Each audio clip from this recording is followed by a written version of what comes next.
दोस्तों, आज की कथा का विषय है कि पुरुषों को पराई स्त्रियां अच्छी क्यों लगती है।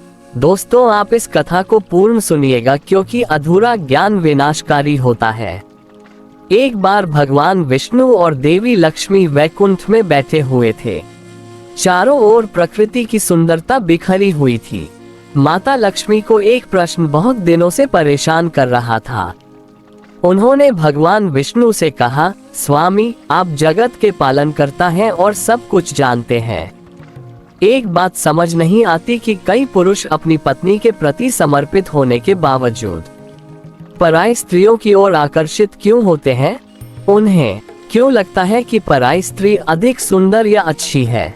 भगवान विष्णु मुस्कुराए और बड़े ही प्रेम पूर्वक माता लक्ष्मी की ओर देखा। वे जानते थे कि इस प्रश्न का उत्तर सरल नहीं था, लेकिन यह उत्तर संसार में व्याप्त एक गहरे सत्य को उजागर कर सकता था। उन्होंने माता लक्ष्मी का हाथ थामते हुए कहा, देवी, ये प्रश्न वास्तव में गहरा और गंभीर है। इसका उत्तर देने के लिए मैं तुम्हें एक कहानी सुनाता हूँ।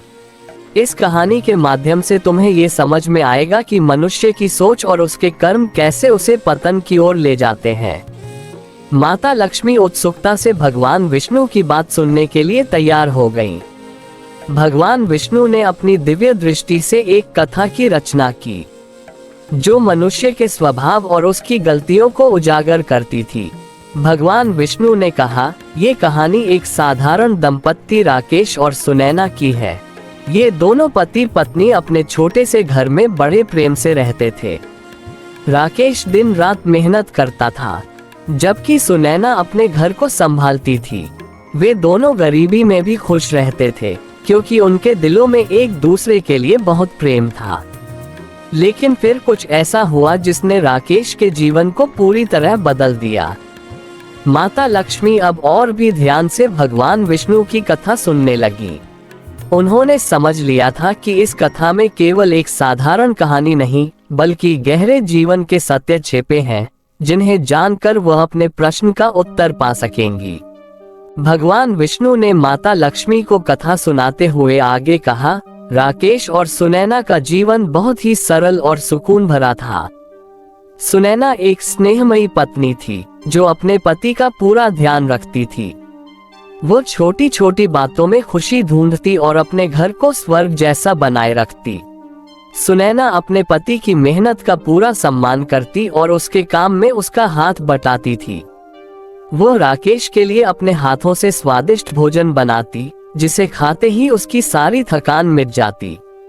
राकेश हमेशा सुनैना की तारीफ किया करता था कि तुम्हारे जैसा भोजन कोई नहीं बना सकता। उनके घर में प्रेम और सामंजस्य का ऐसा माहौल था कि हर कोई उनकी सराहना करता। लेकिन जैसे जैसे समय बीतता गया, उनके जीवन में कुछ अनहोनी घटनाएं घटने लगीं।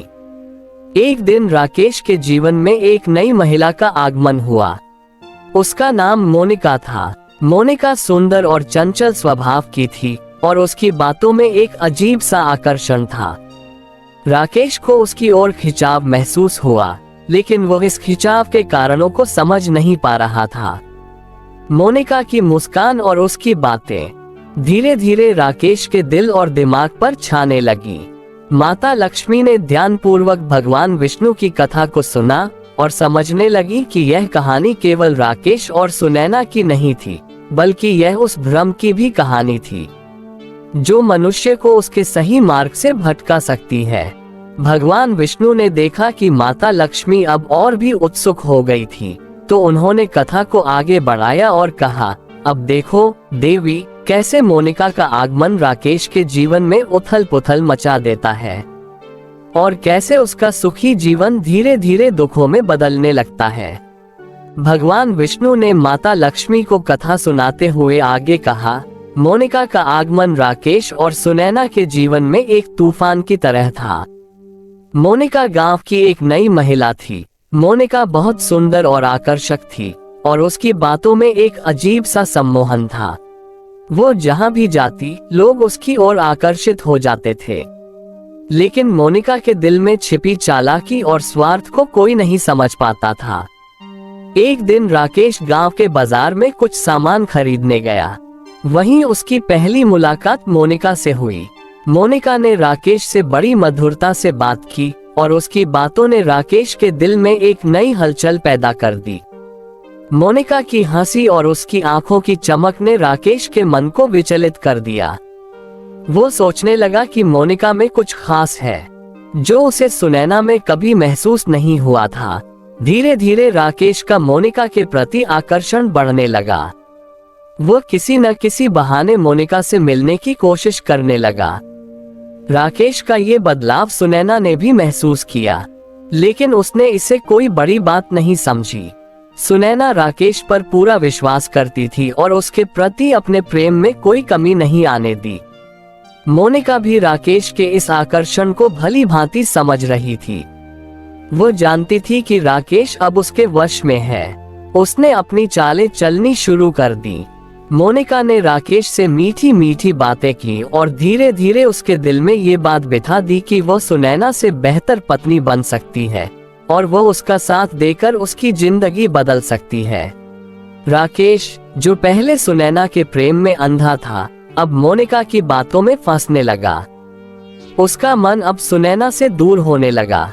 वो अक्सर मोनिका के बारे में सोचता और उसके साथ बिताए गए समय को याद करता। घर आने पर भी वो सुनैना से कटी कटी बातें करता और उससे झगड़ने के बहाने ढूंढने लगा। सुनैना ये सब देखकर दुखी होने लगी, लेकिन उसने राकेश से कुछ नहीं कहा। वो अब भी उम्मीद करती थी कि यह सब कुछ समय के लिए है और राकेश जल्द ही अपने पुराने रूप में लौट आएगा। लेकिन राकेश का दिल अब मोनिका के जाल में पूरी तरह से फंस चुका था। भगवान विष्णु ने माता लक्ष्मी से कहा, देवी, जब मनुष्य अपने दिल और दिमाग पर नियंत्रण खो देता है तो वह सही गलत का भेद भूल जाता है। राकेश भी अब उसी अंधकार में प्रवेश कर चुका था, जहां से उसकी वापसी मुश्किल थी। माता लक्ष्मी ने ये सुनकर गहरी सांस ली और भगवान विष्णु की कथा को आगे सुनने के लिए प्रतीक्षा करने लगी। उन्हें अब इस बात का आभास हो रहा था कि मोनिका का आगमन राकेश और सुनैना के जीवन को एक बड़ी परीक्षा में डालने वाला है। भगवान विष्णु ने माता लक्ष्मी को कथा सुनाते हुए आगे कहा, जैसे जैसे समय बीतता गया, राकेश का मोनिका के प्रति आकर्षण और बढ़ता गया। वो अब पूरी तरह से मोनिका के वश में आ चुका था। मोनिका ने बड़ी चालाकी से राकेश के मन पर अधिकार कर लिया था। वो जानती थी कि राकेश अब उसके कहने पर कुछ भी कर सकता है। मोनिका ने राकेश को अपने प्रेम जाल में ऐसा बांधा कि वो उसकी हर बात मानने को तैयार हो गया। वो जो भी कहती, राकेश बिना सोचे समझे उसे पूरा करने के लिए तैयार हो जाता। मोनिका ने राकेश के जीवन को पूरी तरह से अपने नियंत्रण में कर लिया था। वो अब राकेश से उसकी पत्नी सुनैना के बारे में भी बुरी बातें करने लगी। मोनिका ने एक दिन राकेश से कहा, तुम्हारी पत्नी तुम्हारी कदर नहीं करती, वो तुम्हें समझ नहीं पाती। तुम इतने अच्छे पति हो, लेकिन वो तुम्हें खुश नहीं रख पाती। क्या तुम नहीं चाहते कि तुम्हारी जिंदगी में कोई ऐसा हो जो तुम्हारे साथ वक्त बिताए, तुम्हारी खुशी का ख्याल रखे? राकेश, जो पहले कभी सुनैना के बारे में एक शब्द भी नहीं सुनता था, अब मोनिका की बातों में आकर अपनी पत्नी के प्रति दुर्भावना रखने लगा। वो अपनी पत्नी से चिढ़ने लगा और उसे बेवजह तकलीफ देने लगा। मोनिका ने राकेश को इतना भड़का दिया कि उसने सुनैना के साथ दुर्व्यवहार करना शुरू कर दिया। वो उसे छोटी छोटी बातों पर डांटता, उस पर चिल्लाता और उसे नीचा दिखाने की कोशिश करता। सुनैना, जो पहले राकेश के प्यार में अपना सब कुछ खो चुकी थी, अब उसके क्रोध और अनदेखी का शिकार होने लगी। वो हर दिन राकेश का बदलता स्वभाव देखती और दुखी होती, लेकिन कुछ कह नहीं पाती थी। एक दिन मोनिका ने राकेश से कहा, अगर तुम सच में मुझसे प्यार करते हो तो तुम्हें अपनी पत्नी को सबक सिखाना होगा। उसे दिखाना होगा कि वह तुम्हारे बिना कुछ भी नहीं है। अगर तुम चाहते हो कि मैं तुम्हारे जीवन में रहूं, तो तुम्हें उसके साथ सख्ती से पेश आना होगा। राकेश, जो अब पूरी तरह से मोनिका के वश में था, उसके कहने पर सुनैना के साथ और भी बुरा व्यवहार करने लगा। वो उसे मारने पीटने लगा, उसे घर के कामों में परेशान करता और उसकी छोटी छोटी गलतियों पर उसे कठोर दंड देता। सुनैना का जीवन अब पूरी तरह से दुखों में डूब चुका था। वो समझ नहीं पा रही थी कि उसके पति में ये बदलाव क्यों और कैसे आया। भगवान विष्णु ने माता लक्ष्मी से कहा, देवी, जब मनुष्य अपने आप पर नियंत्रण खो देता है और किसी के बहकावे में आ जाता है तो वो सही गलत का भेद भूल जाता है। राकेश ने भी अपने विवेक को खो दिया था और मोनिका के कहने पर अपनी ही पत्नी को कष्ट देने लगा, लेकिन उसे ये समझ नहीं आया कि वो स्वयं अपने जीवन की खुशियों को नष्ट कर रहा है। माता लक्ष्मी ने इस कथा को सुनकर गहरी चिंता व्यक्त की। उन्होंने भगवान विष्णु से पूछा, स्वामी, क्या राकेश को कभी अपनी गलती का एहसास होगा?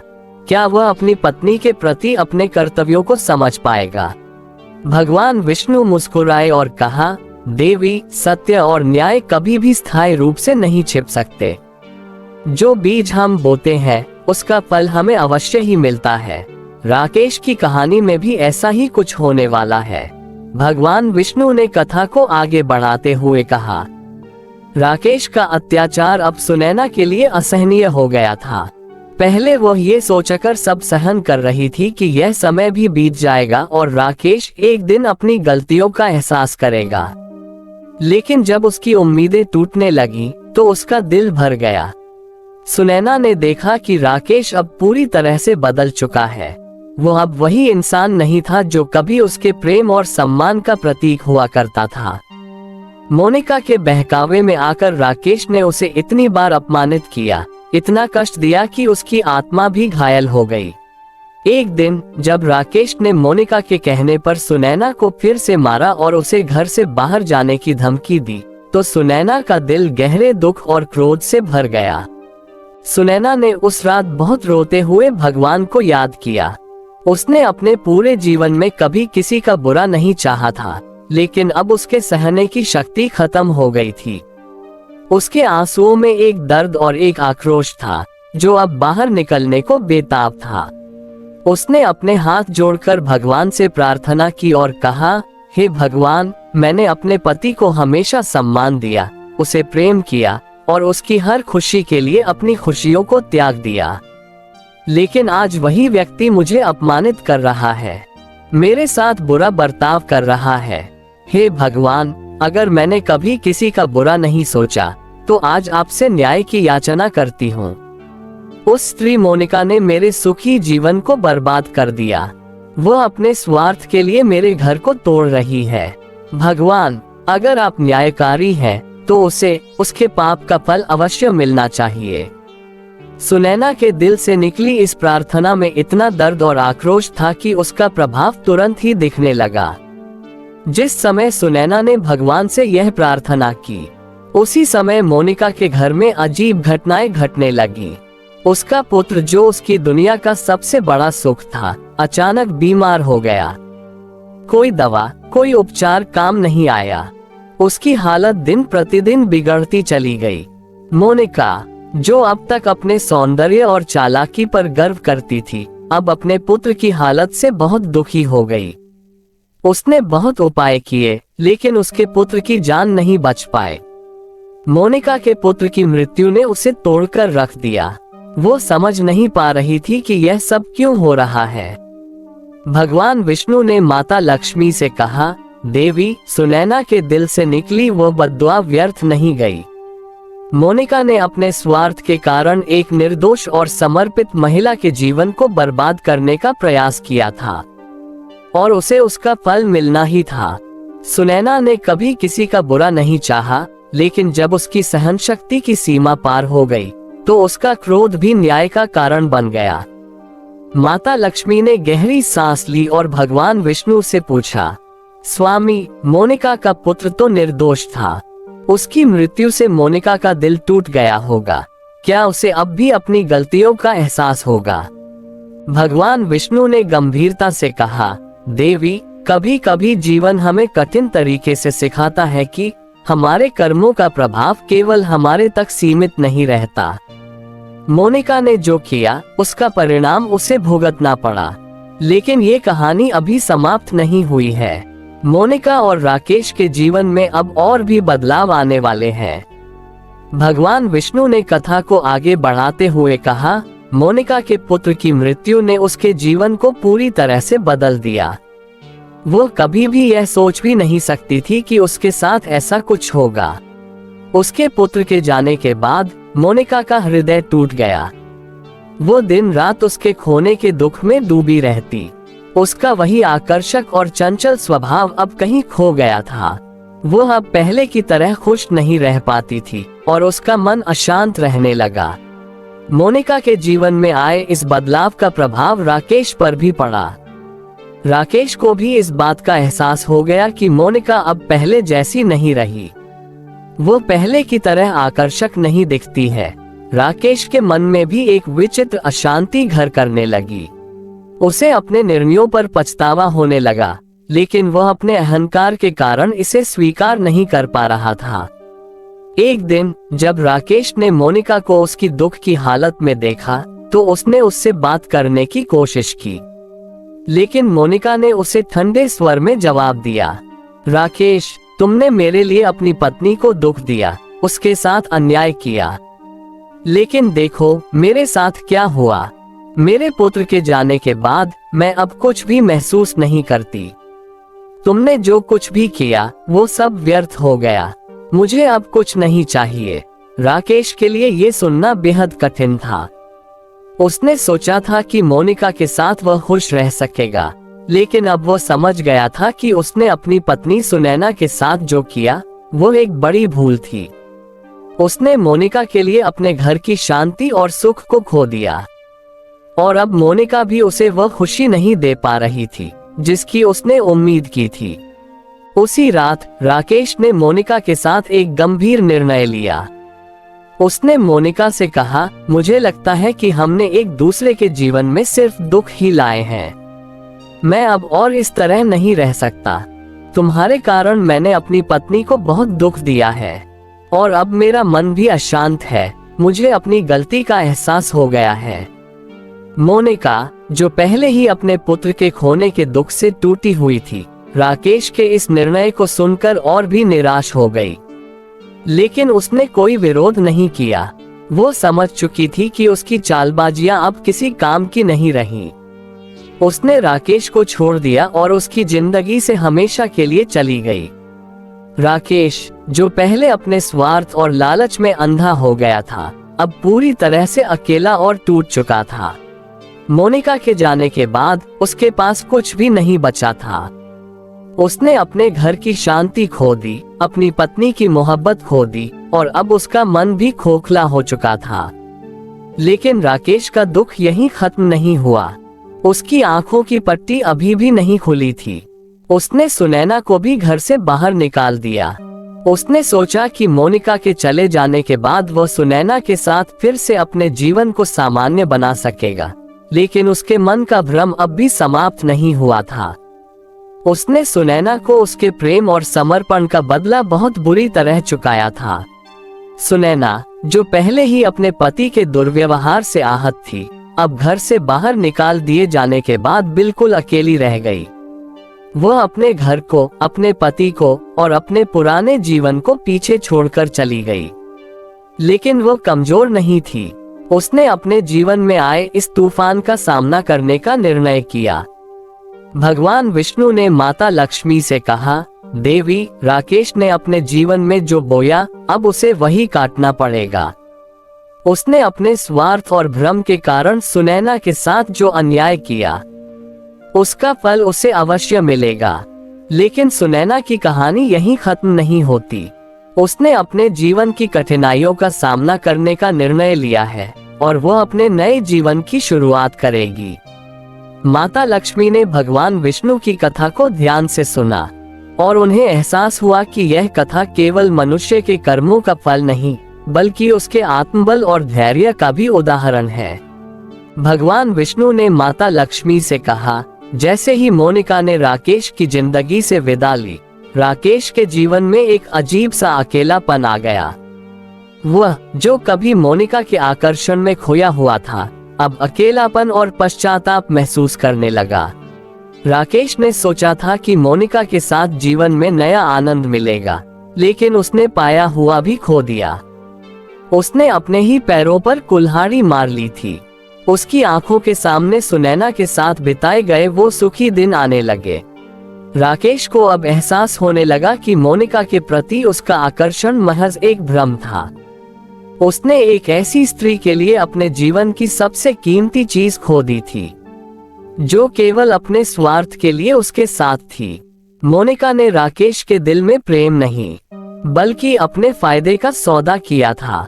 जिस दिन जब मोनिका ने राकेश को छोड़ा, वो दिन उसके जीवन में एक बड़ी सीख लेकर आया। राकेश ने देखा कि मोनिका ने जाते जाते न सिर्फ उसके जीवन से खुशियां छीन ली, बल्कि उसे आर्थिक रूप से भी तंग कर दिया। मोनिका ने धीरे धीरे राकेश के धन को हड़प लिया था। जब राकेश के पास कुछ भी नहीं बचा, तो उसने राकेश को छोड़ दिया। वो जान गई थी कि राकेश अब उसके किसी काम का नहीं है। राकेश अब टूट चुका था। उसने अपने घर, अपने धन और सबसे बढ़कर अपनी पत्नी सुनैना को खो दिया था। उसकी आंखों में पश्चाताप के आंसू थे, लेकिन अब वो अपने किए को बदल नहीं सकता था। उसे अपनी गलती का एहसास हो गया था, लेकिन अब बहुत देर हो चुकी थी। राकेश ने एक दिन अपने दिल की भारी पीड़ा के साथ सुनैना की तलाश करने का फैसला किया। उसे अब सुनैना के बिना जीवन असहनीय लगने लगा था।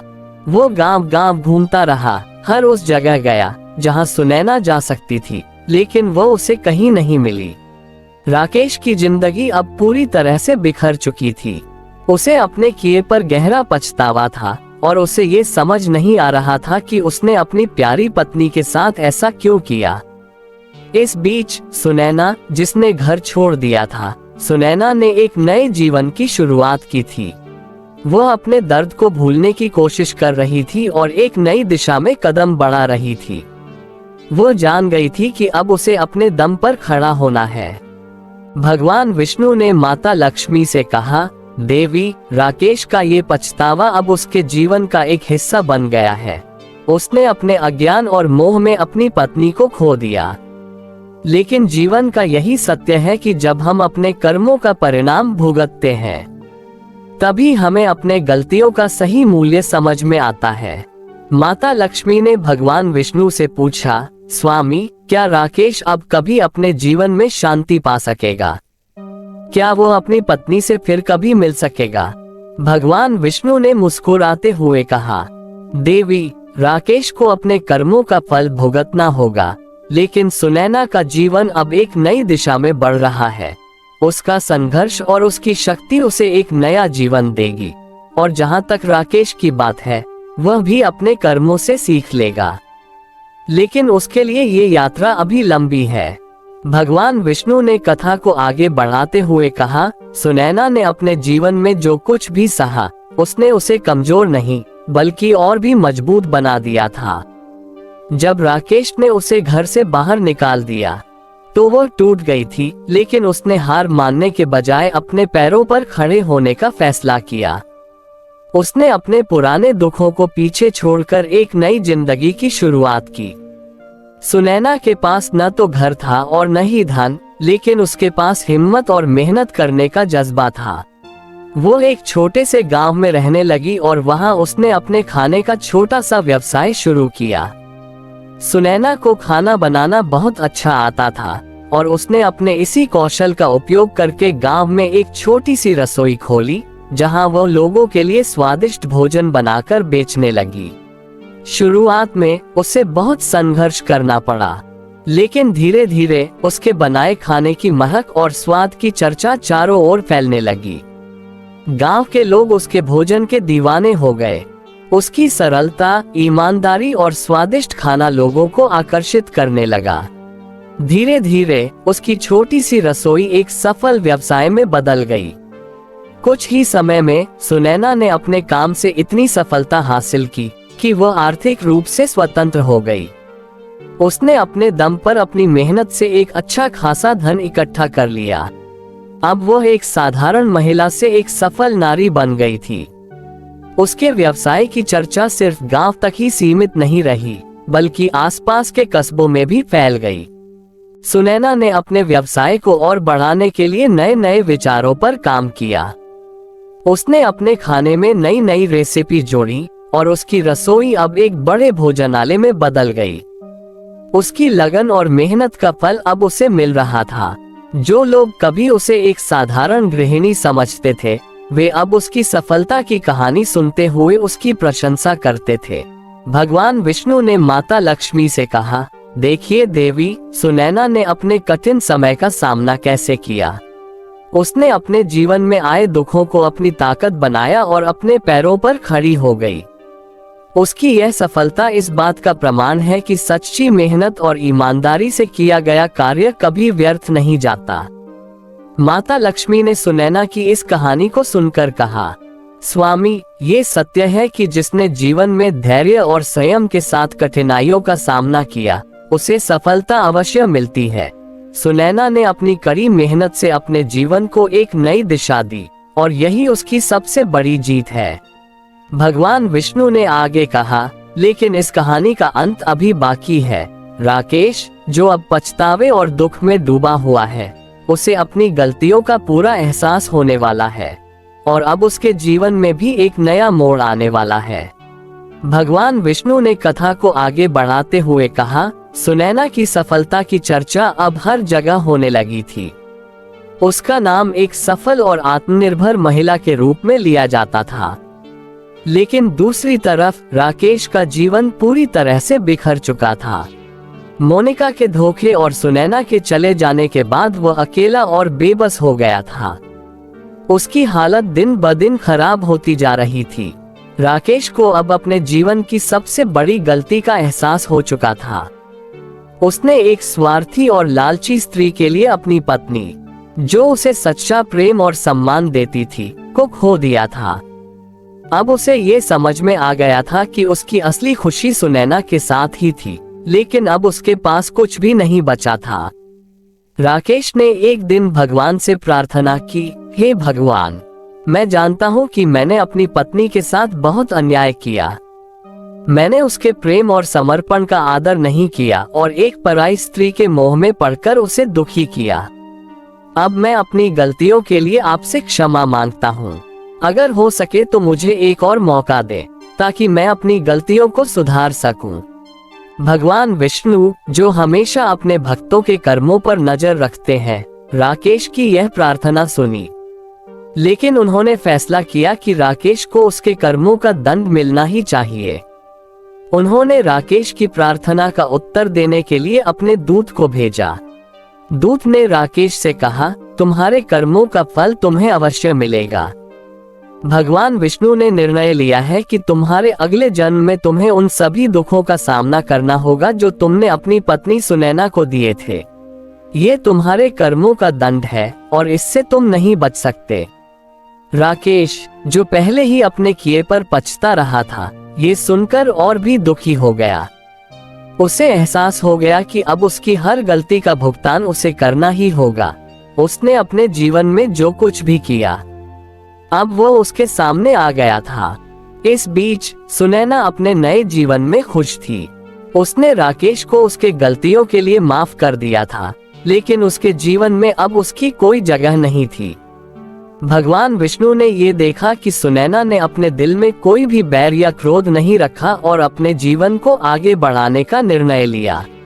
माता लक्ष्मी ने भगवान विष्णु से कहा, स्वामी, ये सत्य है कि कर्मों का फल हमें अवश्य मिलता है, चाहे वह अच्छा हो या बुरा। राकेश को उसके गलतियों का एहसास हो गया है और यह भी एक प्रकार का दंड है, लेकिन ये भी सही है कि वह अपने अगले जन्म में भी इन कष्टों को भोगेगा। भगवान विष्णु ने कहा, हाँ देवी, लेकिन सुनैना का जीवन अब एक नई दिशा में बढ़ चुका है। उसकी मेहनत और सच्चाई ने उसे एक नया जीवन दिया है और उसे अब एक सच्चा साथी मिलने का समय आ गया है।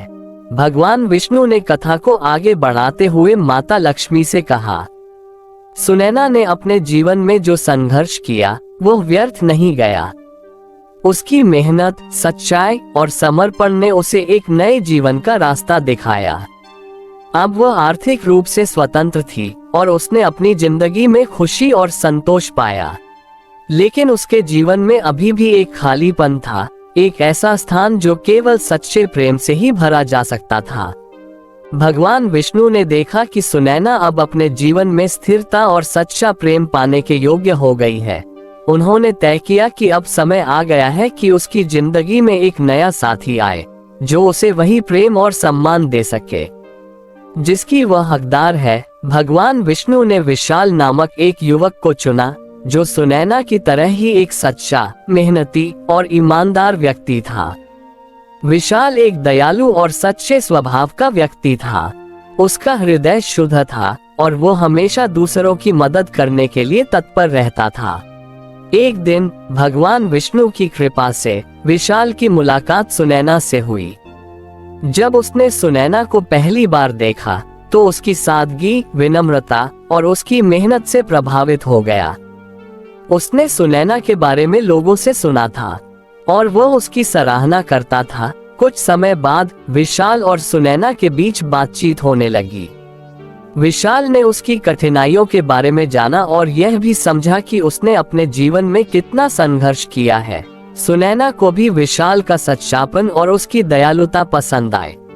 धीरे धीरे उनके बीच एक गहरा संबंध बनने लगा। विशाल ने एक दिन सुनैना से कहा, सुनैना, मैंने तुम्हारे बारे में बहुत कुछ सुना है और तुम्हारे जीवन के संघर्षों को समझा है। मैं चाहता हूँ कि हम दोनों अपने जीवन को साथ में आगे बढ़ाएं। मैं तुम्हें वही सम्मान और प्यार देना चाहता हूँ जिसकी तुम हकदार हो। मैं तुम्हारे जीवन में कभी कोई गम नहीं आने दूंगा। मैं ये तुमसे वादा करता हूँ। सुनैना, जिसने बहुत कुछ सहा था, ने विशाल की बातों में सच्चाई और ईमानदारी देखी। उसने अपने दिल की सुनी और विशाल के प्रस्ताव को स्वीकार कर लिया। उन दोनों ने शादी कर ली और एक नए जीवन की शुरुआत की। विशाल ने सुनैना को हर वो खुशी दी जिसकी उसने कभी कल्पना भी नहीं की थी। उसने सुनैना का साथ हर पल निभाया और उसे कभी भी अकेला महसूस नहीं होने दिया। सुनैना ने भी विशाल के साथ अपने जीवन को पूरी तरह से साझा किया और उन्हें भी उसी सच्चे प्रेम और सम्मान से नवाजा। भगवान विष्णु ने माता लक्ष्मी से कहा, देखो देवी, सुनैना ने अपने जीवन में जो दुख और संघर्ष झेले, अब वो सब पीछे छूट गए हैं। उसे अब वही सच्चा प्रेम और सम्मान मिला है जिसकी वह हमेशा से हकदार थी। विशाल ने उसकी जिंदगी को फिर से खुशियों से भर दिया और अब वे दोनों साथ में एक सुखी जीवन बिता रहे हैं। माता लक्ष्मी ने मुस्कुराते हुए कहा, स्वामी, ये सत्य है कि जीवन में जब हम सच्चाई, धैर्य और समर्पण के साथ चलते हैं तो हमें वह सब मिलता है जिसके हम हकदार होते हैं। सुनैना की कहानी से हमें यही शिक्षा मिलती है कि कर्मों का फल अवश्य मिलता है और सच्चा प्रेम और सम्मान वही पा सकता है जो उसके योग्य होता है। भगवान विष्णु ने इस कथा का समापन करते हुए कहा, जो व्यक्ति अपनी पत्नी के अलावा किसी और स्त्री के मोह में पड़ता है, उसे अवश्य ही उसके कर्मों का दंड मिलता है। जीवन में सच्ची खुशी तभी मिलती है जब हम सच्चे प्रेम, समर्पण और ईमानदारी के साथ जीवन व्यतीत करते हैं। राकेश को उसके कर्मों का फल मिला और वह आजीवन अकेला घूमता रहा। वह दर-दर की ठोकरें खाता रहा, लेकिन सुनैना को उसकी सच्चाई और मेहनत का प्रतिफल मिला। इस प्रकार भगवान विष्णु ने अपनी कथा समाप्त की और सुनैना और विशाल का जीवन सुख समृद्धि से भर गया और वे एक साथ एक खुशहाल जीवन व्यतीत करने लगे। दोस्तों, अगर आपको ये कहानी अच्छी लगी हो तो कमेंट में जय भगवान विष्णु अवश्य लिख दें और कथा को अपने प्रियजनों व्हाट्सएप ग्रुप में अवश्य शेयर करें। अगर कोई भी व्यक्ति इस कथा के माध्यम से सही रास्ते पर आता है तो उसका फल आपको भी अवश्य मिलेगा। दोस्तों, धन्यवाद।